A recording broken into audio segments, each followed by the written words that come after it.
Hello good morning बच्चों। तो देखिए बच्चों, आज की इस वीडियो में हम लोग टीथ की बात करते हैं। ठीक है,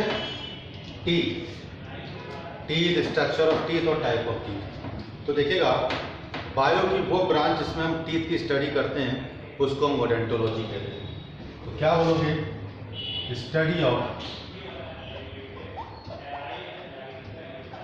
teeth is called odontology. Bio की वो ब्रांच जिसमें हम टीथ की स्टडी करते हैं उसको ओडोंटोलॉजी कहते हैं। टीथ कैसा होता है बच्चों? तो बोल देते हैं it is ecto mesodermal in origin के बेस पे ये एक्टो मीजोडर्मल इन ओरिजिन होता है। मतलब कुछ पार्ट एक्टोडर्म से डेवलप होता है and most of the part develop from mesoderm. That's why it is a ectomesodermal in origin. फिर हम लोग बात करते हैं बच्चों स्ट्रक्चर ऑफ टीथ। तो बच्चों अगर मैं स्ट्रक्चर की बात करूं तो सिंपली हम कह सकते हैं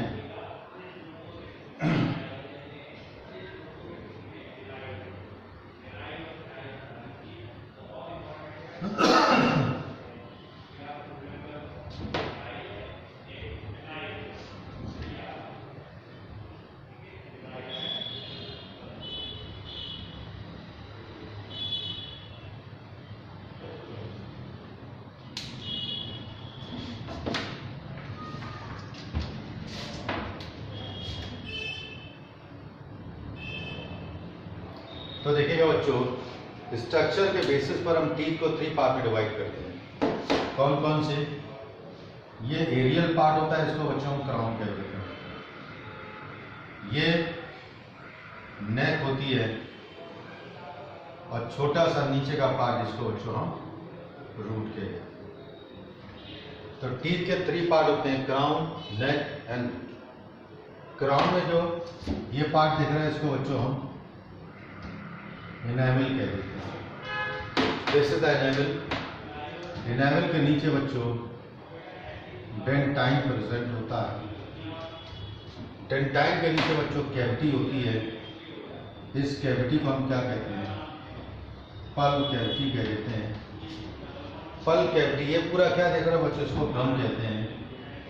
तो पल्प कैविटी गम के अंदर एक पोर के थ्रू खुलती है। इस पोर को बच्चों हम एपिकल फोरामेन कहते हैं। This pore is called apical foramen. यहीं से ब्लड सप्लाई करती है और नर्व भी जाती है। क्रेनियल कौन सी 5वीं डेंटिस्ट वहीं से एंटर करती है। इसके पल्प कैविटी सराउंड करती है एक लेयर जिसको ओडेंटोब्लास्ट कहते हैं। ओडेंटोब्लास्ट कहते हैं बच्चों से। तो देखिएगा, हम सबसे पहले बात करते हैं इनेमल। तो कहते हैं this enamel is the hardest part of body. हमारे शरीर का हार्डेस्ट पार्ट होता है। बोन हार्ड पार्ट नहीं होता है, बल्कि बोन में शरीर का 99% कैल्शियम प्रेजेंट होता है, but bone is not the hardest part of body and instead of this enamel is the hardest part of body. And why is the hardest part of body? Because of presence of fluorine. इसके अंदर fluorine present होता है, जिसकी वजह से hardest part होता है। Origin की बात करें बच्चों, ये किससे डेवलप होता है? तो क्या देते हैं? This is ectodermal in origin. मतलब ये एक्टोडर्म से डेवलप होता है। और कौन सी लेयर से डेवलप होता है? तो दिस डेवलप फ्रॉम अमाइलोब्लास्ट से डेवलप होता है। किससे? अमाइलोब्लास्ट से डेवलप होता है। तो originally it is ectodermal in origin and develop from myeloblast, and this is the hardest part of our body because of presence of fluorine. Okay, इसके जस्ट नीचे डेंटाइन प्रेजेंट होता है and this dentine is a mesodermal in origin। मतलब ये mesoderm से develop होता है। और कौन सी लेयर से बनता है? तो ये ओडेंटोब्लास्ट से डेवलप होता है। तो कहते हैं this is mesodermal in origin and develop from odontoblast. ये बच्चों ओडेंटोब्लास्ट से डेवलप होता है, नीचे डेंटाइन प्रेजेंट। तो enamel ectodermal in origin, dentine odontoblast and this the mesodermal in origin. और ये कौन सी लेयर से डेवलप होता है? ओडेंटोब्लास्ट से डेवलप होता है। ओडेंटोब्लास्ट क्या करती है? ये पल्प कैविटी को सराउंड करती है। पल्प कैविटी वो कैविटी होती है जिसमें ब्लड वेसल्स होती है, नर्व सप्लाई होती है। इन्हीं नर्व में सेंसेशन की वजह से आपके दांत में झंझनाहट होती है, गर्म खाना या ठंडा लगता है, अजीब सा फील होता है इस सेंसेशन की वजह से। जैसे मिल्क डेंटिशन की बात करें या परमानेंट डेंटिशन की बात करें बच्चों, तो मिल्क डेंटिशन जब दूध के दांत निकलते हैं तो अपने आप गिर जाते हैं, ब्लीडिंग नहीं होती। क्यों? क्योंकि धीरे धीरे जब उनका टाइम पीरियड हो जाता है, ये ओपनिंग जो होती है बच्चों बढ़ती चली जाती है। एक दिन ऐसा आता है ब्लड सप्लाई बंद हो जाती है, नर्व का काम भी बंद हो जाता है, जिसकी वजह से दांत अपने आप गिर जाते हैं, आपको दर्द फील नहीं होता है। अदरवाइज जबरदस्ती आप निकालोगे उसको तो क्या होता है, नर्व टूटती है, क्रश करती है, जिसकी वजह से पेन होता है, ब्लड वेसल्स क्रश करती है, इसकी वजह से ब्लीडिंग होती है। तो this is about the structure of teeth. ये बच्चों स्ट्रक्चर ऑफ टीथ की बात है। तो स्ट्रक्चरली इसको 3 पार्ट में डिवाइड करते हैं, तो differentiate into 3 part. That is the aerial part is called crown, okay, and the small part which are actually present between crown and neck, crown and root is called neck, and the part of teeth which are embedded into the gum is called root। समझ में आ गया? Next बच्चों हम लोग बात करते हैं types of teeth.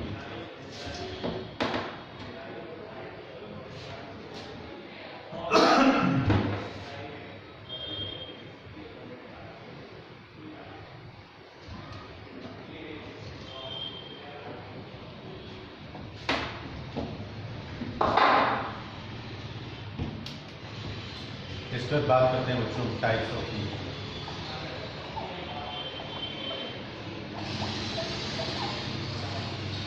तो कह देते हैं on the basis of shape and size, on the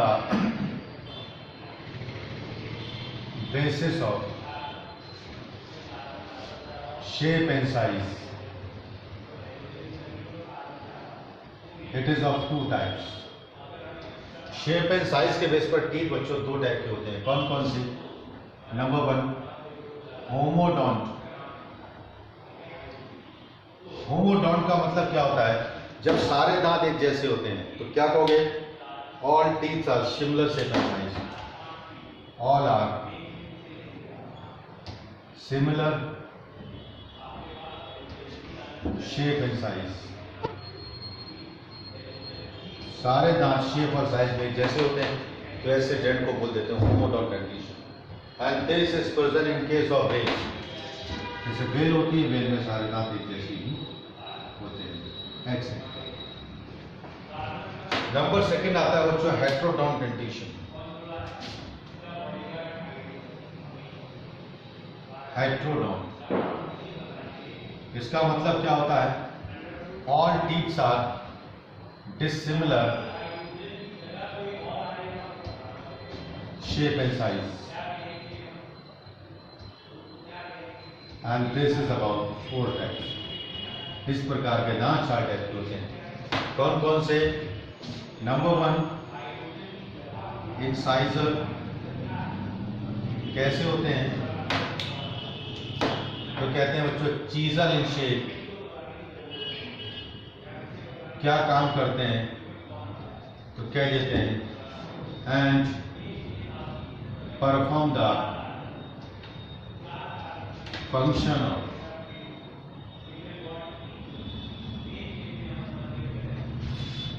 biting of food. मतलब फूड को काटने का काम करते हैं ये वाले दांत, इसे कहते हैं इंसाइजर। क्या करते हैं? काटने का काम करते हैं। They are meant for biting off. In case of elephant, अगर बच्चों लोग एलिफेंट की बात करते हैं तो कह देते हैं in case of elephant upper incisor are modified to form tusk of elephant. Exception है बच्चों एलिफेंट। एलिफेंट में अपर इंसाइजर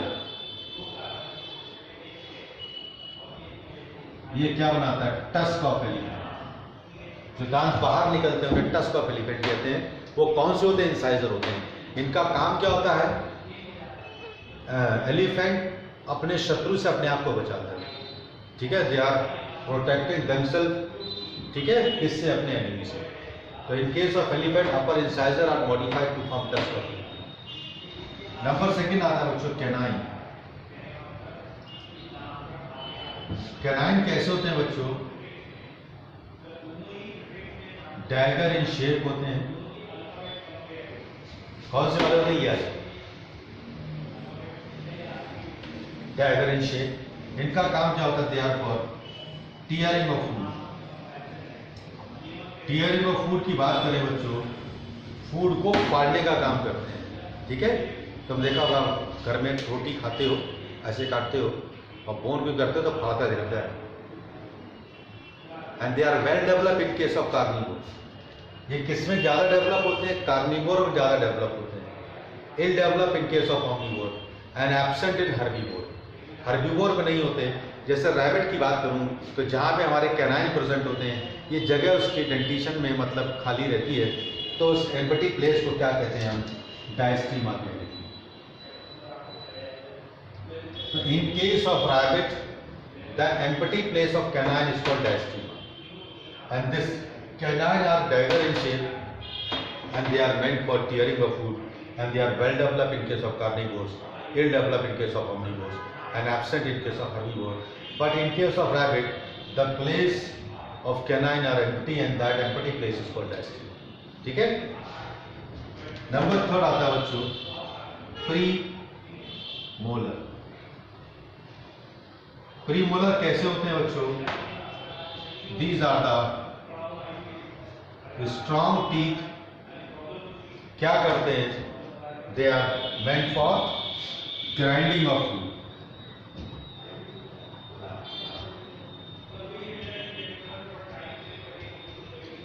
ये ग्राइंडिंग ऑफ फूड का काम करते हैं, मतलब फूड को पीसने का काम करते हैं। कौन? प्रीमोलर। इसके बाद में आते हैं बच्चों नंबर 4 इज मोलर। तो मोलर क्या है? They are also strong teeth and also meant for grinding off. ये भी ग्राइंडिंग का काम करते हैं। क्या होता है? इनके बीच में ग्रूव प्रेजेंट होते हैं और ग्रूव में फूड फंस जाता है और फूड को पीसने का काम ये करते हैं। तो याद रखिएगा हेट्रोडोन टीथ जो होता है शेप एंड साइज के बेस पर 4 टाइप के होते हैं, that is incisor, canine, premolar and molar. Incisor chisel in shape, याद रखिएगा। Canine dagger in shape. Incisor का काम क्या होता है? Upper incisor are perform the function of biting of food and in case of elephant they are modified to form tusk of elephant. तो this is about shape and size of teeth। ठीक है, shape और size के बीच base पर teeth इतने type के होते हैं। समझ में आ गया बच्चों? हाँ, ओके।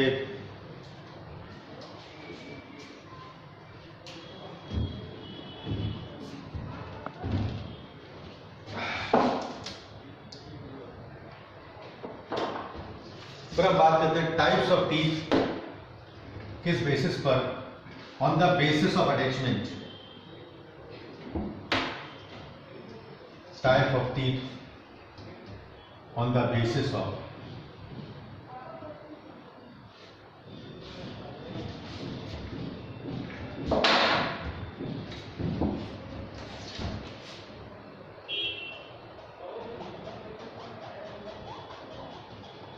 अटैचमेंट की बात करें बच्चों, टीथ कहाँ अटैच होते हैं? हार्ड मेम्ब्रेन से और जॉ से अटैच होते हैं। तो अटैचमेंट के बेसिस पर टीथ जो होते हैं बच्चों 2 टाइप के होते हैं। कौन कौन से? Number 1 acrodont dentition, number 2 pleurodont dentition and number 3 आता है बच्चों थीकोडोंट डेंटिशन।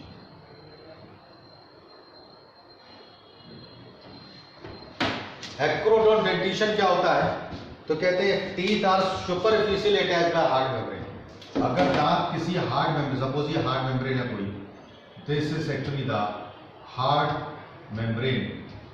तो इस हार्ड मेम्ब्रेन से टीथ जो होता है बच्चों सुपरफिशियली अटैच होता है इस तरीके से,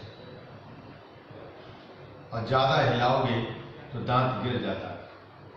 ठीक है, तो इस प्रकार के अटैचमेंट को बच्चों हम एक्रोडोंट डेंटिशन कह देते हैं। And this dentition in case of present in case of frog, इसलिए फ्रॉग में टीथ टूटते रहते हैं, आते रहते हैं। नंबर 2 आता है फ्लूरोडोंट डेंटिशन। तो फ्लूरोडोंट में क्या होता है बच्चों? सपोज ये हार्ड मेम्ब्रेन है कोई, ये हार्ड मेम्ब्रेन है, तो टीथ जो होते हैं इसकी लेटरल साइड से अटैच होते हैं इस तरीके से और काफी शार्प होते हैं। ये बच्चों इसके टीथ और कैसे होते हैं, काफी शार्प होते हैं। तो इस प्रकार के डेंटिशन को हम प्लूरोडोंट डेंटिशन कहते हैं। And this type of dentition are present in case of lizard. किसके अंदर प्रेजेंट होता है बच्चों, ये लिजर्ड के अंदर होता है। फिर आता है थिकोडोंट डेंटिशन। तो थिकोडोंट का मतलब क्या होता है, if half part of teeth, suppose ये टीथ है और टीथ का आधा पार्ट जो होता है ये गम के अंदर, ये सपोज गम है, आधा पार्ट बच्चों टीथ के अंदर धसा रहता है, half part of teeth embedded into the gum. आधा बाहर दिखाई देता है, आधा धसा रहता है, ठीक है। तो इस प्रकार के डेंटिशन को बोल देते हैं thecodont dentition and this dentition is present in case of human. NCERT के लिए रखा होगा बच्चों। तो हमारे अंदर थिकोडोंट डेंटिशन का मतलब क्या होता है, टीथ का आधा पार्ट गम में धसा रहता है, आधा एरियल होता है, हवा में होता है। तो इस प्रकार के डेंटिशन को हम थिकोडोंट डेंटिशन। तो this is actually the type of teeth on the basis of attachment. फिर हम बात करते हैं types of teeth on the basis of replacement. Types of teeth on the basis of replacement.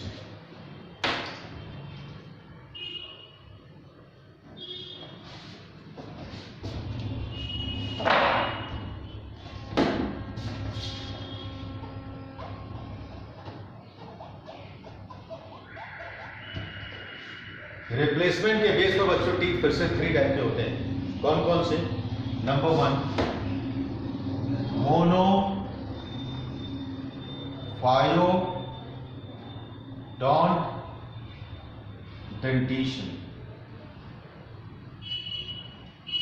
Number 2 diphyodont dentition.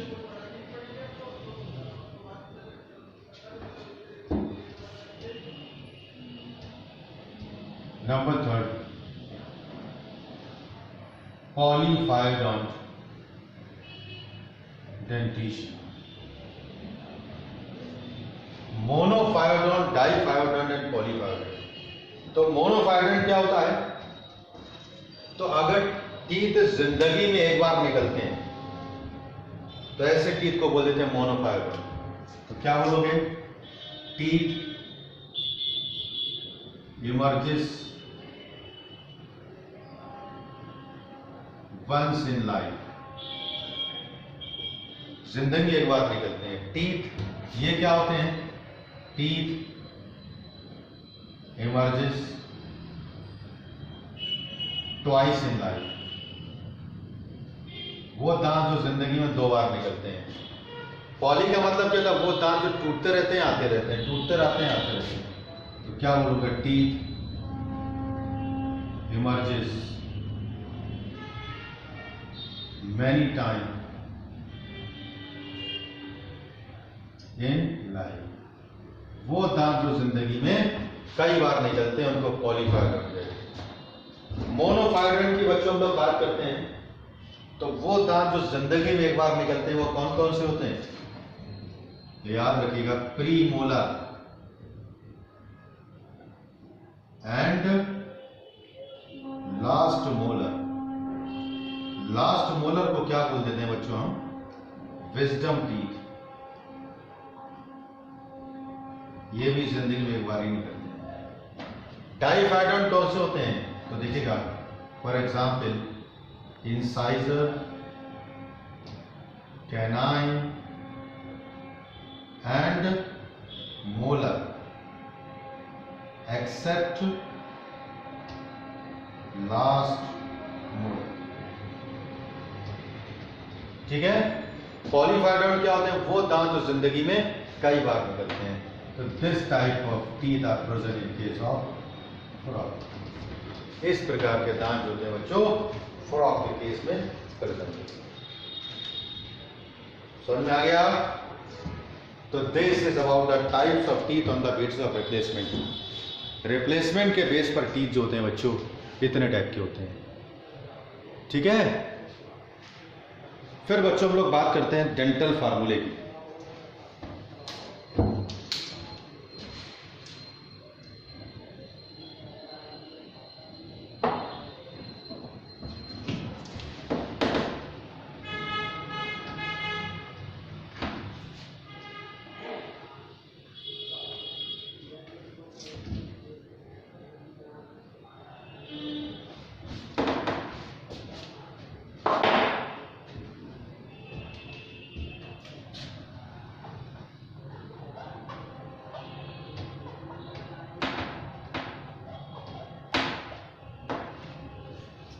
तो dental formula कैसे लिखते हैं बच्चों? वैसे लिखते हैं is equal to teeth in upper jaw upon teeth in lower jaw. तो हर दांत ऊपर पेयर में होता है, इसलिए इसको 2 से मल्टीप्लाई कर देते हैं।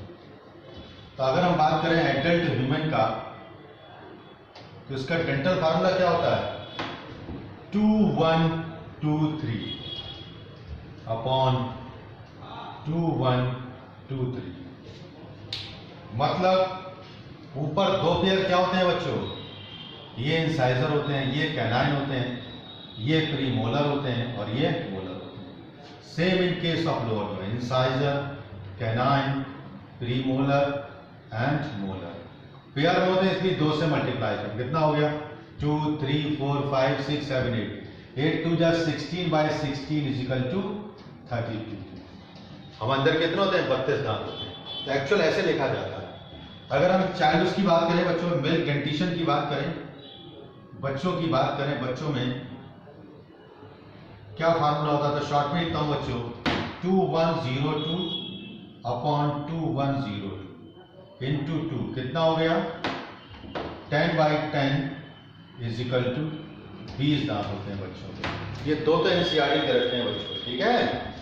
इसके अलावा बच्चों क्वेश्चन रैबिट का कई बार पूछा जाता है, रैबिट का। तो रैबिट का डेंटल फार्मूला क्या होता है बच्चों? 2033 1023 इंटू 2 3 3 6 7 8 16 बाय 3 4 5 6 12। मतलब 28 टीथ होते हैं किसके अंदर? रैबिट के अंदर। तो इसका फार्मूला 2033। रैट का क्या होता है बच्चों? तो रैट का फार्मूला होता है 1003 अपॉन 1003 इंटू 2 4 8 बाई 8 16। एलिफेंट का क्या होता है बच्चों? इसी के आसपास होता है, कुछ के बता दे रहा हूं आपको। तो एलिफेंट और रैट में थोड़ा सिमिलैरिटी होती है, तो इसमें हो जाता है 1003 अपॉन 0003। मतलब लोअर जॉ में इंसाइजर नहीं होते, तो कितना हो गया? 8 बाई 6। तो 40 टीथ होते हैं किसके अंदर? एलिफेंट के अंदर। समझ में आ गया? डॉग का फार्मूला क्या है? Dog and pig, dog and pig इनका होता है 3142 अपॉन 3143 इंटू 2 कितना हो जाए? 3 4 8 9 10 20 3 4 8 9 10 11 22। मतलब 42 टीथ होते हैं in case of dog and horse, pig नहीं।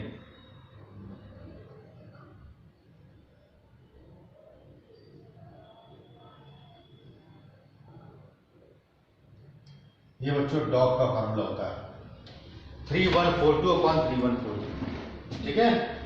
पिग और हॉर्स में थोड़े ज्यादा होते हैं इससे बच्चों। पिग एंड हॉर्स का दोनों एक जैसा फार्मूला होता है, वो जाएगा 3143 upon 3143 into 2 is equal to 22 by 22 is equal to 44। एक क्वेश्चन आता है मैक्सिमम टीथ किसके अंदर होते हैं? तो मैक्सिमम ओपोसम के अंदर होते हैं। ये मार्सुपियन होता है, ओपोसम। और कितने होते हैं टोटल? ये 50 टीथ होते हैं बच्चों, ठीक है। कितने होते हैं बच्चों? 50 होते हैं। फार्मूला होता है 5134 5134 अपॉन 4134 कितना हो गया 5 6 7 8 9 10 11 12 13 26y 4 5 6 7 8 9 10 11 12 24 तो देखिए 50 दांत। तो maximum in case of opossum और सबसे कम यहाँ पे एलिफेंट में दिखाई देगा। लेकिन एनसीईआरटी बच्चों को ये है दो आते हैं, एक हमारे एडल्ट में और एक बच्चे में डेंटल फार्मूला क्या होता है बच्चों, ठीक है। तो this is about the teeth and dental formula. Clear हो गया बच्चों? बस इतना ही याद रखने आपको नीट के पॉइंट ऑफ व्यू से भी। ओके।